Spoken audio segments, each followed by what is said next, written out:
Boa noite a cada um de vocês. Evidentemente, também o meu carinho a todas aquelas mulheres que tiveram a oportunidade de permitir a recondução a mais uma experiência daqueles que denominam filhos e que, na verdade, não são, exceto pelo fato de haverem sido gestados com a ajuda e, particularmente, a renúncia de cada uma de vocês.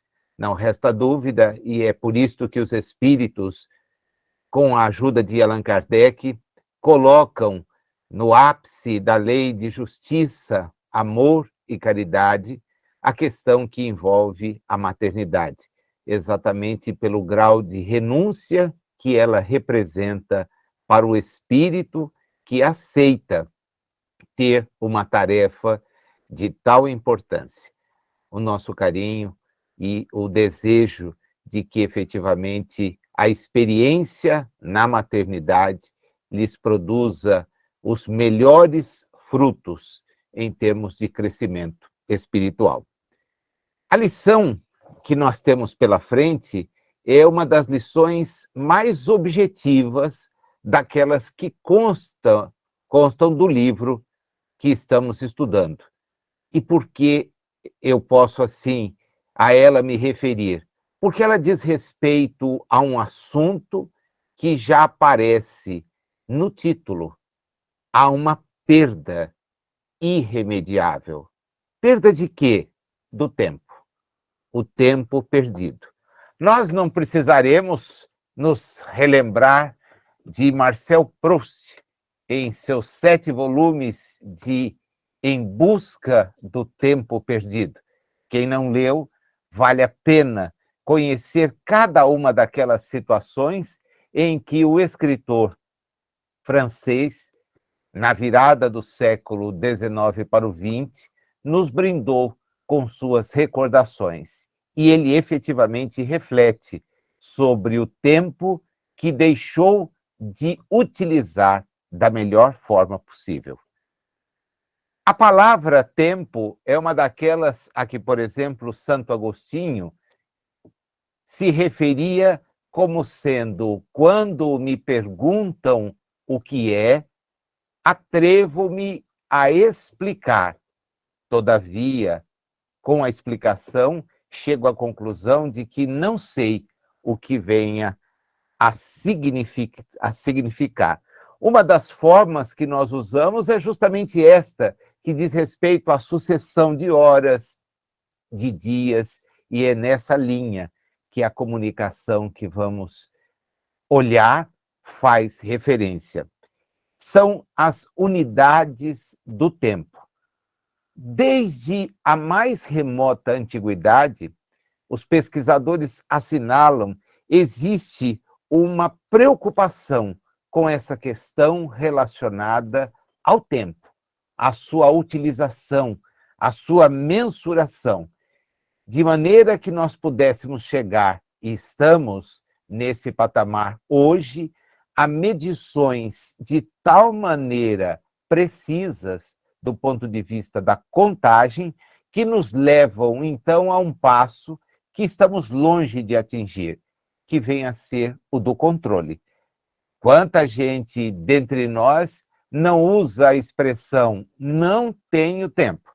Olha, se o dia tivesse 36 horas, elas estariam ocupadas. E isto nos revela a dificuldade que temos de dar conta de múltiplos assuntos. Profissionalmente, cada um de nós se vê, às vezes, às voltas com uma porção de coisas diferentes. Eu, particularmente, tenho que conciliar o que faço aqui com as viagens que tenho que fazer, com ligações, com o, eu vou dizer abençoado, mas às vezes me arrepia, o WhatsApp, com as reuniões, com contatos, etc. Fora da rotina de trabalho, são as mensagens que chegam a todo instante, de tudo quanto é lugar. É a visita ao médico, a ida ao dentista, temos que providenciar compras para abastecimento das nossas casas, temos que cuidar de encomendas, de consertos, como as coisas se deterioram, e lá saímos nós para tentar remediar a perda ou a momentânea incapacidade delas nos responderem aquilo que gostaríamos. Falei agora há pouco das mães e pais se veem abraços com as questões ligadas aos filhos, conduzi-los ao colégio, trazê-los, encaminhá-los para uma agenda que às vezes é saturante e eles têm que dela dar contas, os compromissos com as pessoas das nossas famílias, etc. Cada semana, e eu uso agenda, parece que as coisas crescem. Eu olho o que ficou para trás e fico frequentemente arrepiado. Até mesmo, por incrível que possa parecer, manuais que tentam nos ajudar com essa questão da administração do tempo, né? E dizem que a questão não está na falta dele, mas é na eficiência do seu uso. E as orientações, elas buscam atingir aquilo que a mensagem de Emmanuel destaca como não sendo o que deveria ser atingido.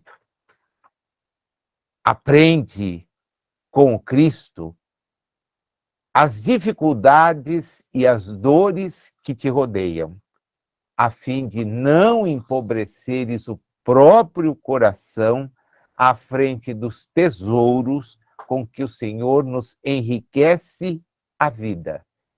E a questão do enriquecer a vida, muitas vezes, é tomada a partir de pontos eminentemente materiais. E ele os visita um a um. Vocês todos têm a mensagem aí na frente, sabem que ele faz questão de ir percorrendo algumas questões, perdão pelo cacuete, ele faz questão de apontar algumas situações que são aquelas que nos levam os dias. Nós varamos semanas, meses, anos, às vezes correndo atrás de picuinhas, valorizando coisas que, numa síntese muito bonita, ele diz: as reencarnações voltarão a nos trazer a oportunidade de enfrentar. E por que nos trarão? Porque ainda somos espíritos que não identificaram a importância do tempo para o crescimento espiritual. Há uma música cujo autor desconheço, né, da letra, mas que diz que, à maneira de uma mariposa, nós nos encantamos com a luz das coisas materiais, e deixamos que as nossas semanas, os nossos anos, sejam vencidos em torno de tais pontos. Mas é a trajetória do espírito centrada nas questões de natureza material? Tenho a impressão que não. Nós não podemos fugir da experiência reencarnatória enquanto não estivermos na condição de espíritos para os quais ela se faça desnecessária. Isso é uma trajetória da qual, particularmente eu, estou ainda muito longe de imaginar o fim.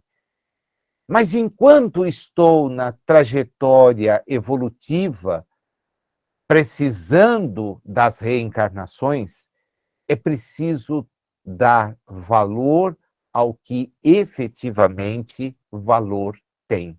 Não que as questões materiais sejam insignificantes, não são. Porém, é importante levar em consideração onde elas podem ou aonde elas podem nos conduzir, se vistas apenas e tão somente por este ponto de vista do acúmulo. Há um parágrafo em que ele diz que a riqueza ou a falta dela são pontos interessantes. O ouro, na maioria dos casos, é pesada cruz de aflição nos ombros daqueles que o amealham, e a evidência no mundo, frequentemente, não passa de ergástulo, em que a alma padece angustiosa solidão. Os mordomos da fortuna material, assim como as vítimas de recursos terrestres, sejam sábios, ignorantes, sãos ou doentes, felizes ou infelizes, vão comparecer a um acerto com a justiça indefectível que está na nossa própria consciência. Mas o que é então relevante? É a forma como empregamos o tempo que nos é outorgado. Porque nós acabamos descobrindo, com a evolução dos dias, com o aperfeiçoamento das nossas informações, que muitas vezes demandamos esforços para os quais consumimos a saúde, consumimos amizades, vínculos interessantes, com coisas que na matéria permanecerão. E os valores espirituais? Retornaria o espírito para uma experiência na Terra ou em outros mundos, experiência que tem seus dias fixados em maior ou menor duração, mas que terão um fim, apenas e tão somente para cuidar das coisas de natureza material? A mensagem vem nos dizer exatamente o contrário. Ela vem nos mostrar que os valores que precisamos manter são valores de outra natureza. E até mesmo o encarar estas situações que tanto nos desgastam precisa de nós merecer um pouco mais de maturidade do ponto de vista espiritual. Na Revista Espírita do mês de novembro de 1860, a senhorita Ruel, uma médium que atendia na sociedade parisiense, ela nos traz uma carta do espírito Massillon, Jean-Baptiste Massillon, reencarnado em 1663 e desencarnado em 1742. Era alguém da área jurídica que, em razão da sua brilhante oratória, acabou por deixá-la e migrou para o sacerdócio. Era um orador cujos sermões eram elogiados, inclusive por aqueles que não viam nas atividades da igreja alguma coisa importante. O principal deles, Voltaire, né? Voltaire faz questão de várias vezes dizer: puxa vida, esse sujeito, se não fosse padre, seria alguém que nós respeitaríamos muito mais. O que ele diz, a forma como ele diz, é muito relevante. Eu peguei um pequeno trecho daquela mensagem, vocês vão encontrar lá, está na revista 1860, é fácil, o mês é novembro, em que ele diz o seguinte: o tempo precisa ser pensado seriamente, porque ele é, muitas vezes, perdido, gasto com questões que não dizem respeito ao que interessa. Se o passastes mal, um dia sereis obrigados a repará-lo pela expiação, e talvez de maneira terrível. Votos inúteis, pesares supérfluos. Sereis como o enviado de um soberano que, longe de cumprir as ordens de seu superior, passasse o tempo a divertir-se e absolutamente não se ocupasse do negócio para o qual foi credenciado. Em que responsabilidade não incorreria à sua volta?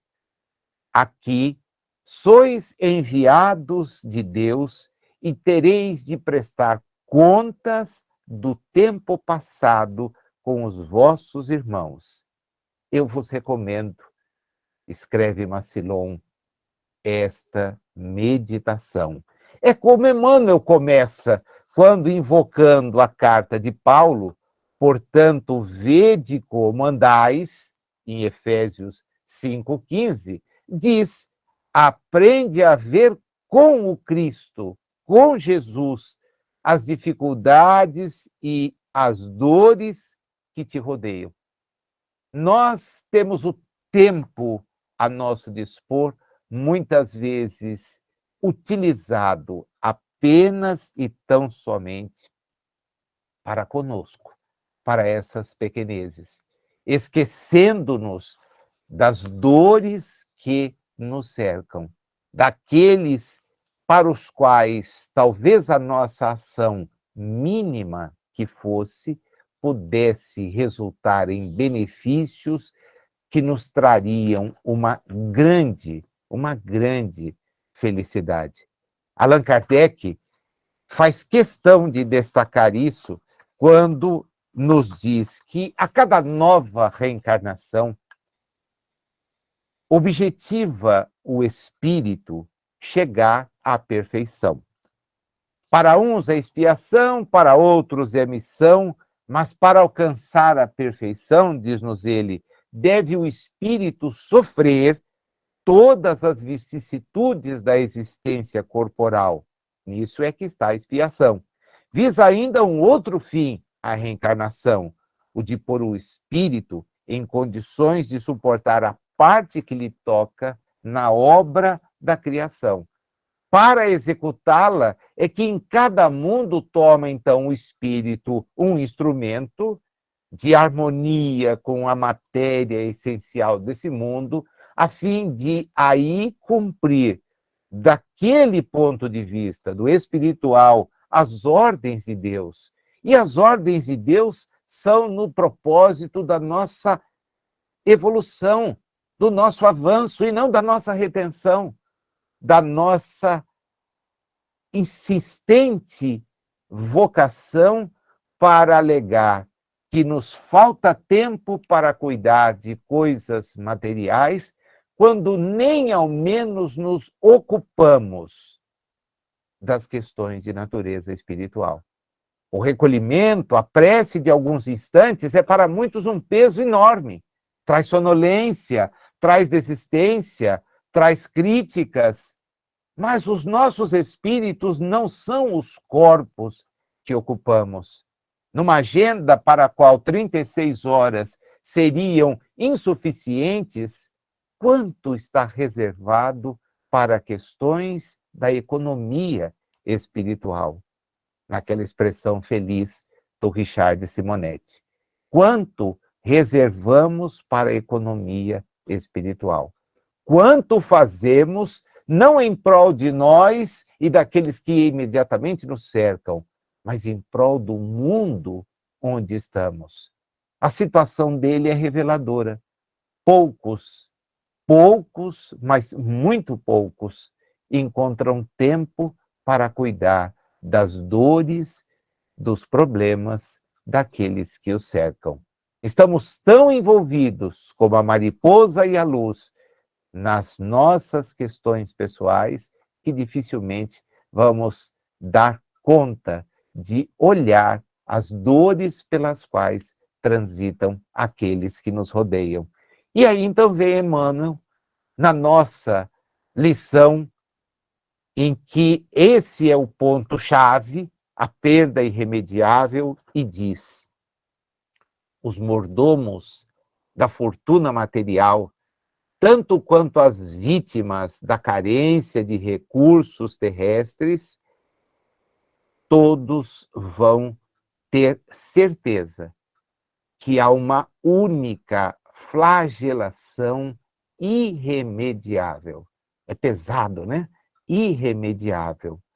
É aquela do tempo inútil na caminhada humana, porque afetos, haveres, oportunidades e valores, lições e talentos voltam, de algum modo, às nossas mãos através das reencarnações incessantes. Mas a hora perdida é um dom de Deus que não mais voltará. Um dom de Deus que não mais voltará. Então, as nossas consciências, certamente, nos momentos em que desperta, nos sinalizarão exatamente isto.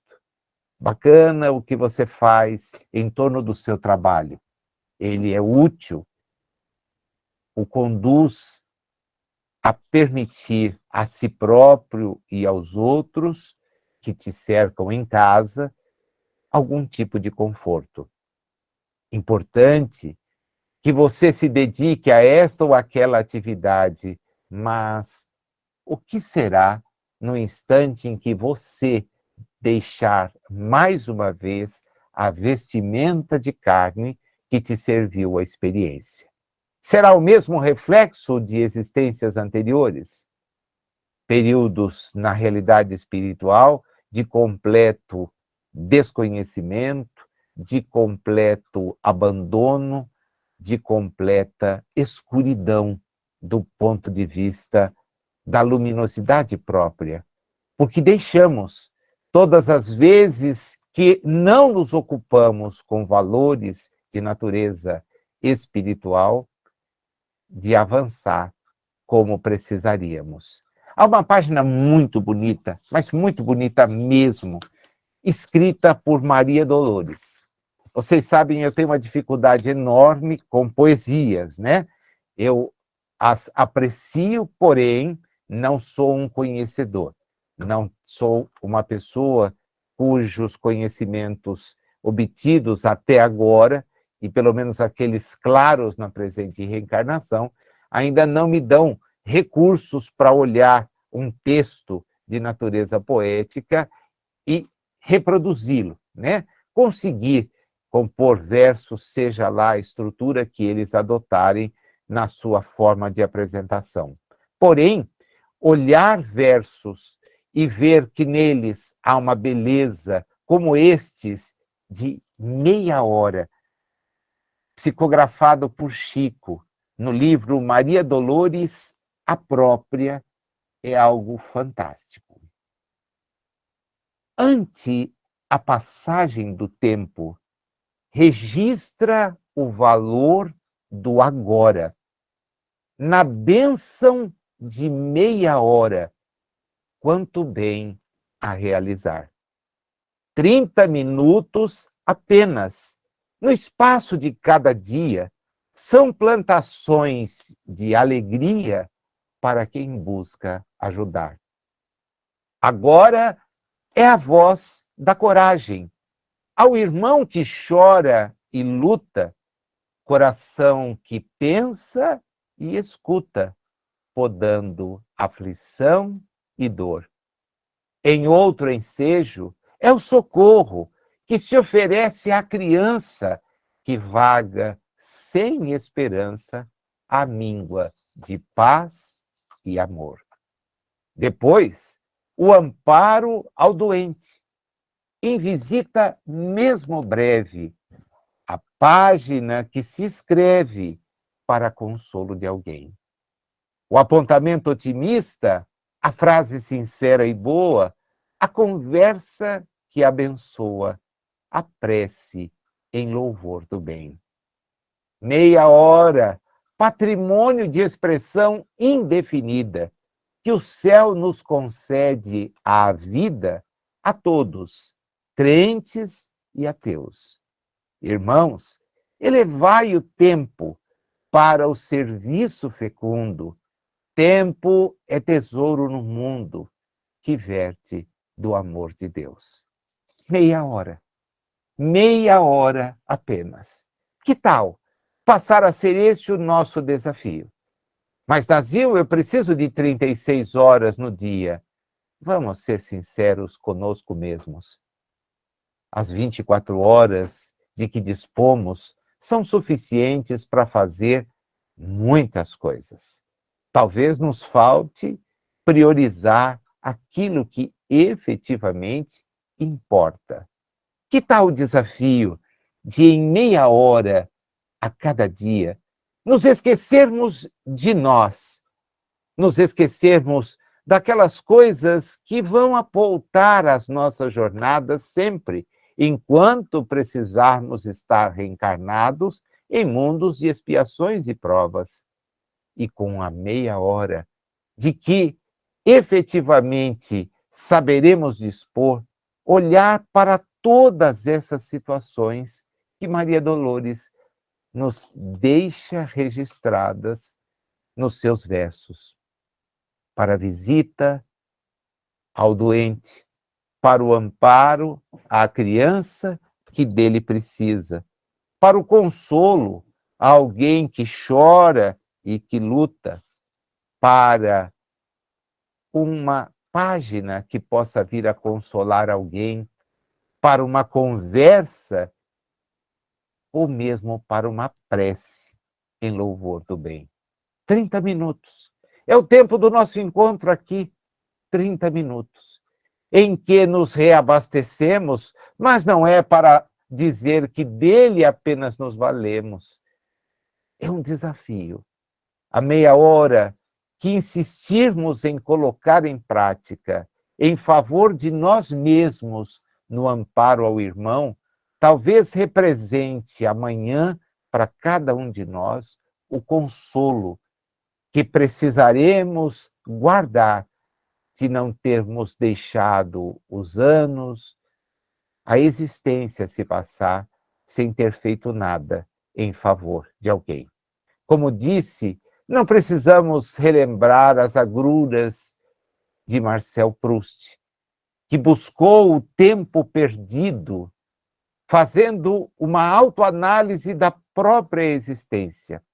5 volumes publicados, os outros 2 póstumos, ele nos mostra as dificuldades que teve até de assumir-se como era. E nos relatos em que faz, deixa transparecer a evidência, o quanto muitas vezes, refletindo, e na velhice foi ao longo dos 14 últimos anos da sua existência, em que ele pôde narrar essa sua busca, quem sabe nós também não reunamos condições de afirmar o contrário. O nosso tempo não foi totalmente perdido. Fizemos, sim, os nossos deveres, mas fomos além. Afinal de contas, aqueles que dizem seguir a Jesus precisam fazer um pouco do que o Mestre nos ensinou a fazer.